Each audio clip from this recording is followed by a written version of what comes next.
मीरपुर नाम के शहर में तेजस अपनी पत्नी नीरू के साथ रहता था। पति पत्नी दोनों ही नौकरी करते थे। एक दिन तेजस गांव अपनी माँ के पास फोन करता है। हेलो, प्रणाम माँ। जीते रहो माँ, तुम दादी बनने वाली हो हैं? अरे वाह, ठीक है बेटा, मैं कल ही आती हूँ। जब माँ जी शहर पहुंची तो बेटे बहू ने बहुत अच्छे से स्वागत किया। लीजिए माँ जी, चाय। अरे गर्मा गर्म पकोड़े ले आओ माँ के लिए। नीरू रसोई में गई और 2 मिनट में ही पकोड़े ले आई। जी ये लीजिए। बहू, जादू से बनाए हैं क्या? अभी तो रसोई में गई थी। यम्मी।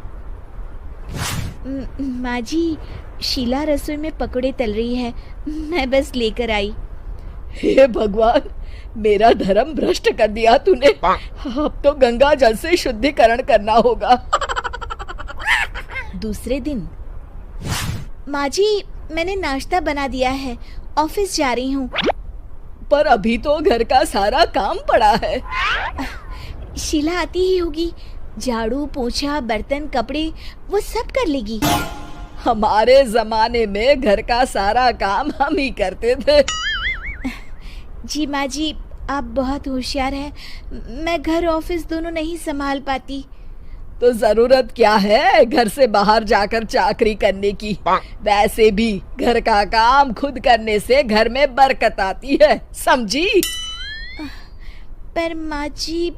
पर वर कुछ नहीं, इस महीने की पगार मिले फिर ऑफिस बंद। हाँ।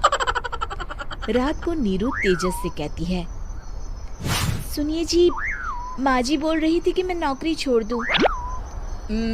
वैसे ठीक ही तो है, अभी तुम्हें आराम की जरूरत है। फिर भी आराम कहाँ, शीला को छुड़ाने के लिए बोल रही थी।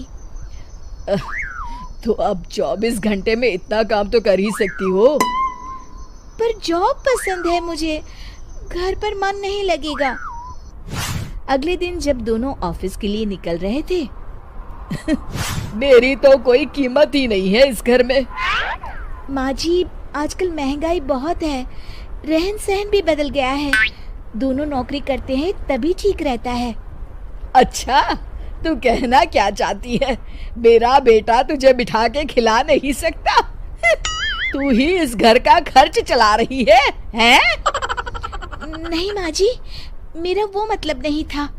मतलब खूब समझती हूँ, ये बाल धूप में सफेद नहीं किए मैंने। हाँ। अब तो ये रोज का काम हो गया था। तेजस भी रोज की झिकझिक से परेशान हो गया था। एक दिन उसने कहा, नीरू, वैसे भी तुम्हें मैटरनिटी लीव मिलने वाली है, तो अभी से ही छुट्टी ले लो। पर क्या, मेरी सैलरी अच्छी खासी है। आखिर नीरू ने रिजाइन कर दिया। जब बच्चा हुआ तो घर में सब बहुत खुश हुए। कुछ दिनों बाद तेजस फाइल देख रहा था। क्या हुआ तेजस, कुछ परेशान लग रहे हो? अब हाँ, वो हमारी जितनी सेविंग्स थी वो तो हॉस्पिटल में और छठी के फंक्शन में खत्म हो गई है नीरू। और अभी वैसे मंदी चल रही है तो मैं बोल रही थी कल मुन्ना को हेपेटाइटिस का टीका लगवाना है। नीरू, क्या पोस्टपोन नहीं कर सकते? नहीं जी, बिल्कुल नहीं। अब तेजस को समझ में आ रहा था कि उससे गलती हुई है। पैसों की कमी का असर घर के माहौल पर भी पड़ रहा था। अगले दिन, बेटा मेरा चश्मा और ये दवाइयाँ ले आना, पर्चा देते हुए माँ जी ने कहा। जी। तेजस, मुन्ना के लिए दूध का डिब्बा और डायपर भी ले आना, और ये किराने के सामान की लिस्ट है, इसे भी लाना है। तेजस गुस्से में लिस्ट मरोड़कर फेंकता है और चिल्लाता है, पैसे क्या पेड़ पर उगते हैं? ये ले आना, वो ले आना। अरे पर ये जरूरत का सामान ही है। वो गुस्से में बिना कुछ कहे ऑफिस चला गया। अरे लंच तो ले जाइए। नीरू दौड़कर डिब्बा पकड़ाती है। एक दिन खाना खाने के बाद, नीरू,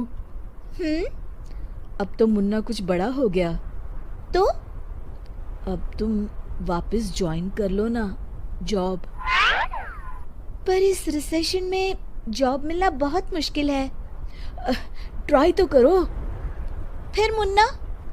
माँ जी है ना, और एक फुल टाइम मेड भी लगा लेंगे। पर माँ जी, उन्हें तो पसंद नहीं। तभी माँ जी वहाँ आ जाती है और प्यार से नीरू के सर पर हाथ फेरते हुए बोलती है, अब मेरी समझ में आ गया बहू, पहले के और अब के समय में अंतर है। तुम काम शुरू करो, मुन्ना की जिम्मेदारी मेरी। मेरी प्यारी माँ जी। ये कहकर नीरू उनके गले लग गई। शिक्षा, परिवर्तन संसार का नियम है, हमें भी समय के साथ चलना चाहिए। उम्मीद है कि आपको हमारी ये कहानी पसंद आई होगी। कृपया हमारे चैनल को सब्सक्राइब करें और सभी अपडेट्स के लिए बेल आइकन जरूर क्लिक करें। और हाँ, वीडियो लाइक और शेयर करना मत भूलिएगा। Bye bye.